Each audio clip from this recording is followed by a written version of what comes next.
Good morning दोस्तों। मैं A K. Tiwari. आज हम पढ़ेंगे क्लास 10 का मैथ एनसीईआरटी। चैप्टर है 9 और ये जो है ट्रिगोनोमेट्री का एप्लीकेशन है। मतलब अब तक जो हम लोगों ने ट्रिगोनोमेट्री में एंगल वगैरह पढ़ा और रिलेशन पढ़ा ट्रायंगल के साइड्स के बीच, उसका क्या उपयोग है वो हम इस चैप्टर में पढ़ेंगे। ये है चैप्टर 9। इसको आप लोगों के बुक में जो हेडिंग दिया गया है एप्लीकेशंस ऑफ ट्रिगोनोमेट्री, और इस चैप्टर का दूसरा नाम है हाइट एंड डिस्टेंस। इस चैप्टर का दूसरा नाम क्या है? Height and distance. देखिए दोस्तों, इसमें सवाल देखिए किस तरह का होता है। एक ट्रायंगल आप ले लीजिए, ठीक है। इसमें बेस को हॉरिजेंटल लेवल हम इसको बोलते हैं हॉरिजेंटल लेवल, और इसको वर्टिकल लाइन, और ये जो हाइपोटेनस था इसको लाइन ऑफ साइट बोलते हैं। अब इसमें देखिए ऑब्जर्वर जो है, मान ली एक देखने वाला, वो हो सकता है कि नीचे ज़मीन पर हो। अब यदि वो नीचे से देखेगा आकाश में कोई एरोप्लेन को, चिड़िया को, या पतंग को, या बैलून को, तो अब वो कितनी ऊंचाई पे उड़ रहा है वो यहाँ से बैठे बैठे मेजर कर सकता है। अब देखिए वो कैसे, यहाँ मान लेते हैं ऑब्जर्वर है, ग्राउंड पे ऑब्जर्वर है, वो देख रहा है यहाँ पे एक एरोप्लेन है। ये जो एंगल नीचे से जो देख रहा है इसको बोलते हैं एंगल ऑफ एलिवेशन, ठीक है, एंगल ऑफ एलिवेशन। अब यदि एंगल ऑफ एलिवेशन पता चल जाए, उसके बाद ये जो एरोप्लेन उड़ रहा है उसके जस्ट वहाँ से नीचे वर्टिकल यदि लाइन ड्रॉप कर दिया जाए, तो अब देखिए ऑब्जर्वर से ये जो वर्टिकल लाइन ड्रॉप हुआ उसका बेस, दोनों के बीच का डिस्टेंस, अब यदि हमें ये पता चल जाए ये एंगल कितना है और ये डिस्टेंस कितना है, तो हम ये निकाल सकते हैं। यदि हम ये निकाल सकते हैं तो हम ये भी निकाल सकते हैं, इसलिए कि इसके और इसके बीच भी रिलेशन है, इसके और इसके बीच भी रिलेशन है। तो हमें यदि ये पता चल जाए, यानी वर्टिकल लाइन भी यदि पता चल जाए, तो हम ये हॉरिजॉन्टल लाइन निकाल सकते हैं, और ये लाइन ऑफ साइट जो है जिसको हाइपोटेनस पहले पढ़ते थे, इसको हम निकाल सकते हैं। अब हम मान लेते हैं कोई ऑब्जर्वर जो है कहीं ऊंचाई पे बैठा है, अब वहाँ से वो नीचे जो ग्राउंड है उस पे देख रहा है, ठीक है।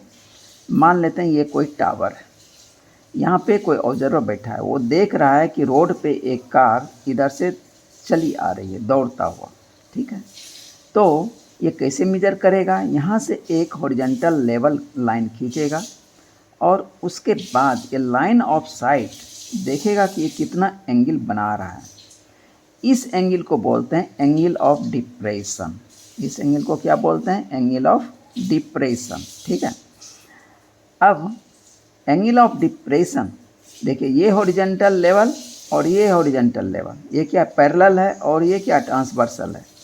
तो ये एंगल ऑफ डिप्रेशन जितना होगा उतना ही ये अल्टरनेट एंगल हो जाएगा। उसके बाद हम इस ट्रायंगल में इस एंगल का उपयोग करके हम सारा रिलेशन निकाल सकते हैं जो जो रिक्वायरमेंट है। तो दोस्तों, अब आपको पता चल गया होगा कि ऑब्जर्वर जो है या तो ग्राउंड से ऑब्जर्व कर सकता है या किसी हाइट से ऑब्जर्व कर सकता है। तो हम डिस्टेंस निकाल सकते हैं और हाइट निकाल सकते हैं, और ये लाइन ऑफ साइट जो है इसको निकाल सकते हैं। अब यदि एंगल पूछ दे तो ट्रिगोनोमेट्री में हम लोगों ने पढ़ा ही है, तो उसके बेस पे हम एंगल भी निकाल सकते हैं। अब यहाँ पे if you have any two things that is angle या तो एंगल आपको पता हो, हाइपोटेनस पता हो, आनी पहले हाइपोटेनस, ये लाइन ऑफ साइट क्या था, हाइपोटेनस पता हो, वर्टिकल हाइट और डेप्थ, ये वर्टिकल हाइट और डेप्थ पता हो, या हॉरिजेंटल डिस्टेंस ये पता हो, इस में से कोई दो पता हो तो आप तीसरे को निकाल सकते हैं। इसी में से तीसरा कोई होगा जिसको आप निकाल सकते हैं। लेकिन ये निकालने के लिए you must know the value of trigonometric ratios, कम से कम, एट लीस्ट कम से कम, साइन, कॉस, टेन, इस तीनों का 0 से लेके 90 डिग्री तक का वैल्यू आपको पता होना चाहिए। तो इसके जस्ट अपोजिट करके, साइन कॉस टेन का अपोजिट करके हम रेस्ट ट्रिग्नोमेट्रिक रेशियो का हम वैल्यू निकाल सकते हैं। लेकिन कम से कम इसका तो इतना याद होना चाहिए कि ओठों पे होना चाहिए, तब जाके सवाल बनेगा। उसके बाद अब देखिए इसमें सवाल किस किस तरह का वो पूछ सकता है। अब एक एग्जाम्पल लेते हैं। ये देखिए एक ट्रायंगल है, इसमें मैंने ए और बी दो पॉइंट को इसके डी पॉइंट से मिला दिया। अब इसमें देखिए सवाल कैसे बन सकता है। मान लेते हैं कोई ऑब्जर्वर जो है डी पे बैठा है, यहाँ से ऑब्जर्व कर रहा है, कोई कार रोड पे दौड़ रही है, ठीक है। मान लीजिए पहले इसने ऑब्जर्व किया कि वो ए पे है, ठीक है। तो इसके लिए उसको वो क्या करेगा, यहाँ से एंगल मेजर करेगा, ठीक, एंगल ऑफ डिप्रेशन, ठीक। उसके बाद मान लेते हैं कि एक्स डिस्टेंस चलने के बाद वो बी पॉइंट पे पहुंचता है। अब जो इसका एंगल ऑफ डिप्रेशन है, ये देखिए ये क्या था, मान लेते हैं 30 डिग्री था। 30 डिग्री से बढ़ के ये क्या हो जाएगा, 60 डिग्री हो जाएगा, ठीक।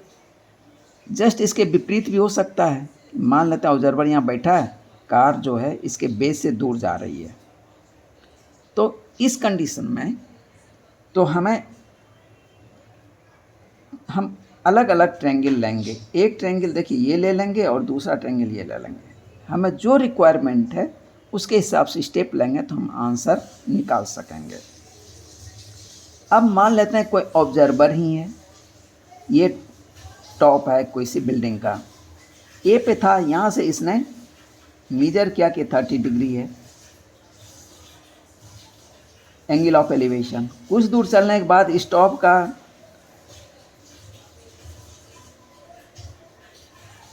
जो एंगल है वो इंक्रीज कर जाएगा, चूँकि इधर ज्यों ज्यों बढ़ेगा त्यों त्यों एंगल बढ़ता जाएगा, 60 डिग्री हो गया। तो इस कंडीशन में अब वो जो कुछ हमें प्रोवाइड कर रहा है, गिवन है, उसके बेस पे हम निकाल सकते हैं। फिर उसी तरह हम दो ट्रायंगल लेंगे, एक ट्रायंगल ये और एक ट्रायंगल ये, राइट एंगल ट्रायंगल है। तो हम इसमें रिलेशन फिट करेंगे और हम आंसर निकालेंगे। मान लेते हैं दूसरे तरह का सवाल। अब एक बिल्डिंग है, इसके ऊपर में कोई फ्लैग लगा दिया। अब फ्लैग की भी हाइट कुछ होगी। मान ली किसी पॉइंट से कोई ऑब्जर्वर ऑब्जर्व कर रहा है कि बिल्डिंग के टॉप का जो एंगल है वो 30 डिग्री है और फ्लैग का टॉप जो है उसका एंगल मान लें 45 डिग्री है। तो इसमें जो हमें दिया हुआ रहेगा उसके बेस पे हम इसका फ्लैग का हाइट निकाल सकते हैं, बिल्डिंग का हाइट निकाल सकते हैं। ए से बी यानी इसके फुट से ऑब्जर्वर तक का डिस्टेंस यदि दिया हुआ है तो ठीक है, यदि निकालने बोलेगा तो कुछ और चीज़ वो दे देगा तो हम वो निकाल सकते हैं। अब तीसरे तरह का सवाल, मान लेते हैं एक कोई टावर है और पास में कोई बिल्डिंग है, ठीक है। अब मान टावर पे कोई ऑब्जर्वर बैठा है, वो देख रहा है बिल्डिंग का टॉप का एंगल जो है, एंगल ऑफ डिप्रेशन 30 डिग्री है। तो इसके टॉप जो हॉरिजॉन्टल के साथ हो जाएगा, अल्टरनेट एंगल हो जाएगा, ये 30 डिग्री हो जाएगा। अब यहीं से वो देख रहा है उस बिल्डिंग का बॉटम का एंगल ऑफ डिप्रेशन 45 डिग्री है। तो इसका अल्टरनेट एंगल ये कितना हो जाएगा, 45 डिग्री हो जाएगा। अब हम इसमें कैसे सॉल्व करेंगे, देखिए एक ट्रायंगल राइट एंगल ट्रायंगल ये हो जाएगा, इससे रिलेशन हम निकालेंगे। दूसरा राइट एंगल ट्रायंगल देखिए ये हो जाएगा, इससे हम रिलेशन निकालेंगे और हम आगे बढ़ेंगे तो मेरा आंसर आ जाएगा। अब और तरह का सवाल, मान लेते हैं कि कोई ऑब्जर्वर है जो कि पुल पे खड़ा है, ठीक है। यहाँ से नदी का एक किनारा देखता है और उसका एंगल ऑफ डिप्रेशन 30 डिग्री है, तो ये अल्टरनेट एंगल, ये कितना हो जाएगा, 30 डिग्री हो जाएगा। फिर दूसरे किनारा का उसने देखता है एंगल ऑफ डिप्रेशन 45 डिग्री है, तो ये एंगल कितना हो जाएगा, 45 हो जाएगा। अब यदि ये हाइट पता हो और ये एंगल पता हो तो ये विड्थ यहाँ से लेके यहाँ तक हम निकाल सकते हैं इस ट्रायंगल को लेके। फिर इस ट्रायंगल से हम ये डिस्टेंस निकाल सकते हैं, फिर दोनों को जोड़ देंगे तो हमें नदी का विड्थ हम पता कर सकते हैं कि कितना है। तो दोस्तों इस तरह का सवाल पढ़ाया आपके बुक में है, और भी कुछ तरह के सवाल नए नए होंगे जो कि यदि आप बेसिक चीज़ समझ रहे हैं तो आप वो सवाल बना सकते हैं। तो हम शुरू करते हैं आज का ये सवाल number 1।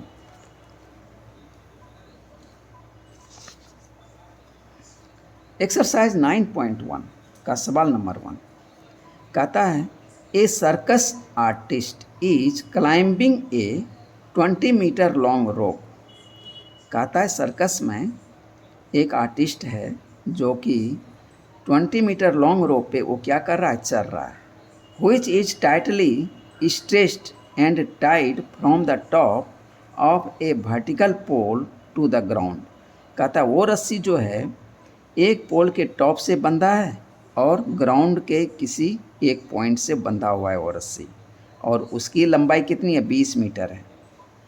Find the height of the pole. कहता है ये जो पोल है इसकी कितनी हाइट है ये मुझे बताना है। इफ़, अब दिया हुआ क्या है, if the angle made by the rope with the ground level is 30 degree. कहता है ये रोप जो है ग्राउंड के साथ 30 डिग्री एंगल बना रहा है, तो हमें ये ए बी हाइट निकालना है। तो दोस्तों देखते हैं इसको कैसे सॉल्व करते हैं। बहुत ही आसान सवाल है।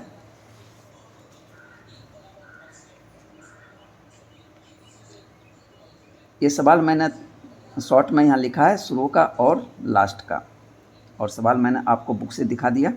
Let A B equal to H. मान लेते हैं कि ए क्या है, सर्कस का जो स्ट्रक्चर है उसमें जो रोप है बंधा हुआ है एक पोल से, ठीक है। ए बी एक पोल है और ए सी क्या है, रोप है, और इसकी लंबाई दिया हुआ है 20 मीटर, और इस रोप का इस ग्राउंड के साथ 30 डिग्री एंगल है, ये भी दिया हुआ है। Let A B equal to H metre. हम मान लेते हैं कि ए बी की ऊंचाई कितनी है, एच मीटर है, जो वर्टिकल पोल है, ठीक है। A C equal to 20 metre long rope, ठीक है। Angle B C A 30 degree. Now in right triangle A B C ये क्या है, एक राइट एंगल ट्रायंगल है। वी हैव, अब देखिए हमें ये क्या है, वर्टिकल हाइट और ये सलांट हाइट। इस दोनों में रिलेशन किस में है, साइन में, यानी परपेंडिकुलर बाय हाइपोटेनस होता है साइन में। तो साइन थीटा बराबर, हम ट्रिगोनोमेट्री जब चैप्टर पढ़ रहे थे तो वहाँ पढ़े हैं, तो लंब बटे कर्ण यानी परपेंडिकुलर बाय हाइपोटेनस, यानी ए बी बटा ए सी। साइन 30 डिग्री बराबर हम क्या लिखेंगे, ए बी बटा ए सी। साइन 30 का वैल्यू कितना होता है, 1/2 इक्वल टू ए बी बराबर एच माना है तो एच बटा, और ए सी कितना है 20। अब हम एच का वैल्यू निकालेंगे तो 20 को हम इधर ट्रांसफ़र कर देते हैं, तो 1/2 क्रॉस 20 बराबर एच, तो 2 से 20 कट जाएगा 10 बार में, तो इसीलिए एच बराबर 10 metre. Hence the height of the pole is 10 metre, मेरा आंसर निकल आया। तो दोस्तों देखें कितना आसान सवाल है, हालांकि और आगे थोड़ा क्लिष्ट होगा, लेकिन ये सवाल बहुत आसान था। अब क्वेश्चन नंबर 2 कहता है a tree breaks due to storm. कहता है एक ट्री है जो कि आंधी की वजह से बीच से टूट जाता है। And the broken part bends so that the top of the tree touches the ground. कहता है कि अब जो ट्री का टूटा हुआ पार्ट है वो मान लेते हैं ट्री है, ट्री का जो पार्ट है यहाँ से ये टूट गया, ये पार्ट टूटा यहाँ से, और ये जो है ऐसे करके यहाँ से झुक के ग्राउंड के साथ लग गया, इसका टिप्स जो है यहाँ ग्राउंड में लग गया। ठीक है, अब ये जो ग्राउंड में लगा उसका कहता है ग्राउंड के साथ ये जो टूटा हुआ वृक्ष है 30 डिग्री का एंगल बना रहा है। With it the distance between the foot of the tree to the point where the top touches the ground is 8 metre. कहता है कि यहाँ जो टच किया और ये जो ट्री का फुट है दोनों के बीच का डिस्टेंस कितना है, 8 मीटर है। तो कहता है find the height of the tree. कहता है इस ट्री का हाइट बताइए। तो दोस्तों ये 2 नंबर का सवाल था। अब देखिए इसको मैंने कैसे सॉल्व किया है।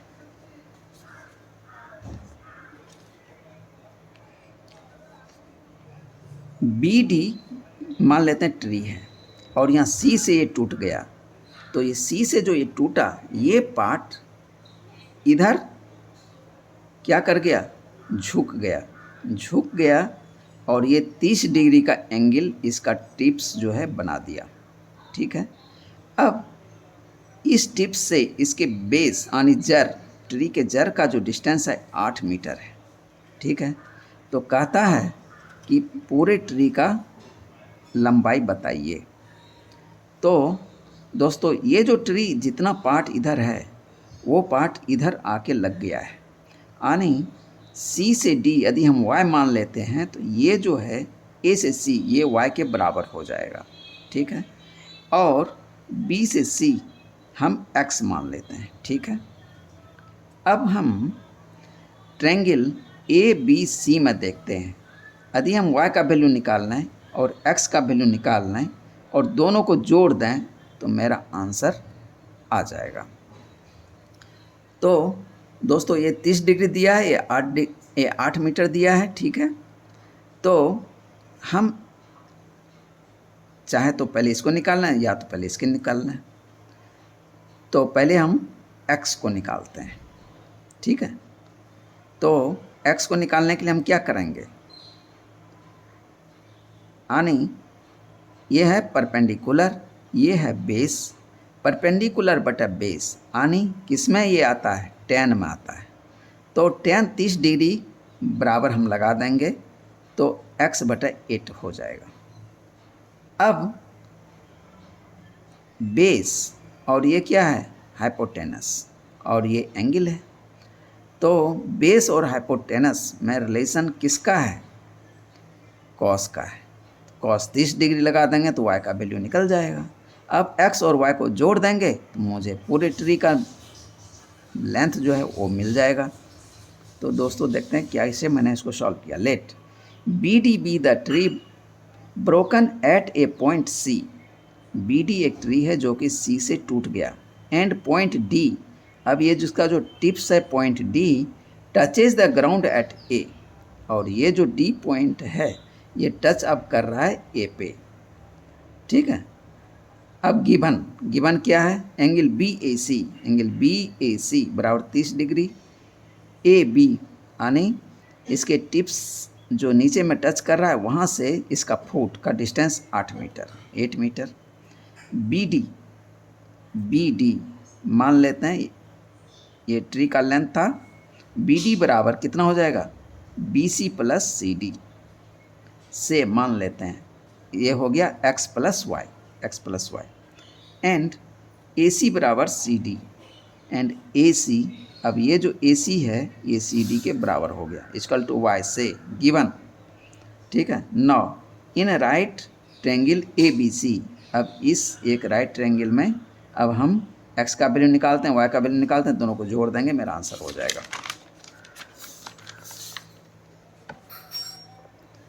तो tan 30 डिग्री, tan 30 डिग्री बराबर क्या हो जाएगा, परपेंडिकुलर बटा बेस यानी x बटा 8 यानी BC बटा AB, BC बटा AB। tan 30 का वैल्यू कितना होता है 1/√3 इक्वल टू x बटा 8।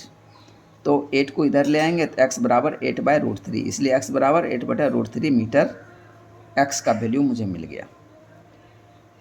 अब आप चाहें तो x का वैल्यू आपने निकाल लिया है, x और ये 30 डिग्री और y से भी आप y का वैल्यू निकाल सकते हैं, या तो 8 यानी बेस और ये हाइपोटेनस कॉस से आप इसको निकाल सकते हैं, दोनों से आप निकाल सकते हैं।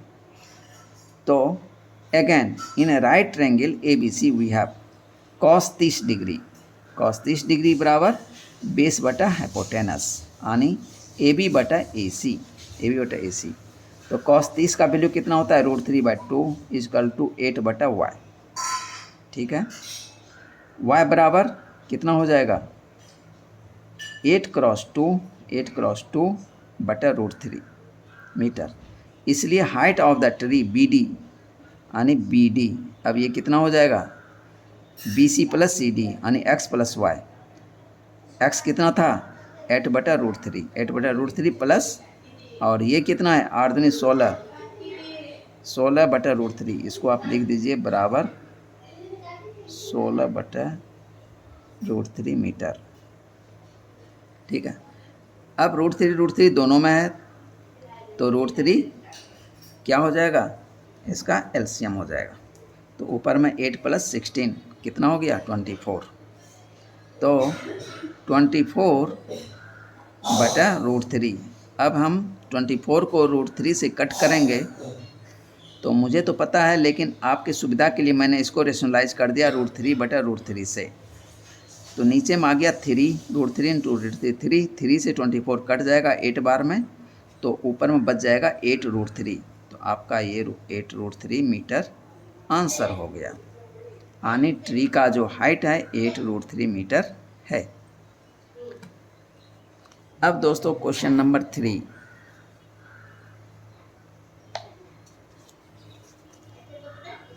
क्वेश्चन नंबर 3 कहता है a contractor plans to install 2 slides for the children to play in a park।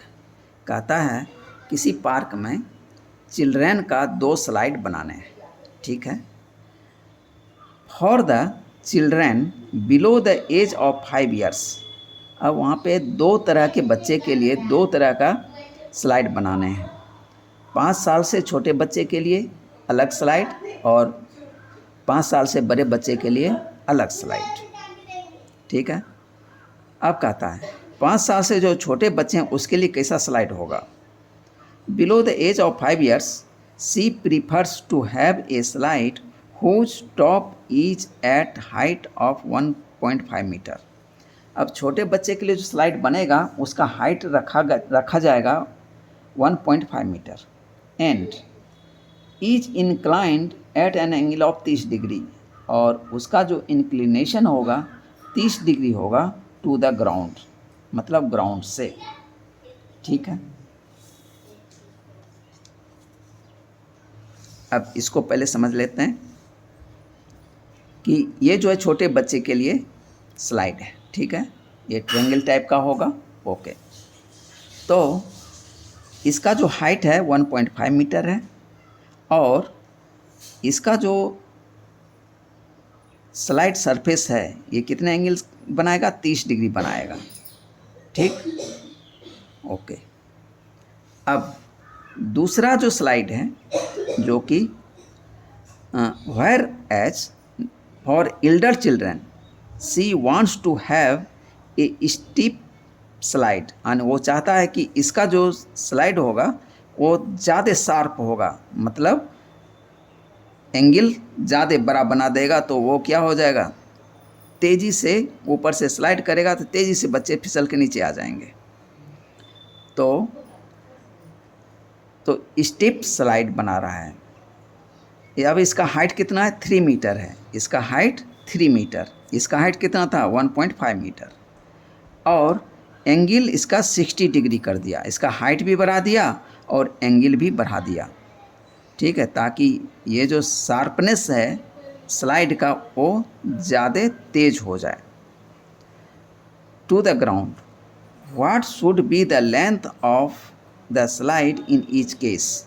कहता है स्लाइड का दोनों ही केस में कितना लेंथ होगा, यानी ये जो स्लाइड सरफेस है ये पूछ रहा है और इस केस में ये स्लाइड सरफेस है।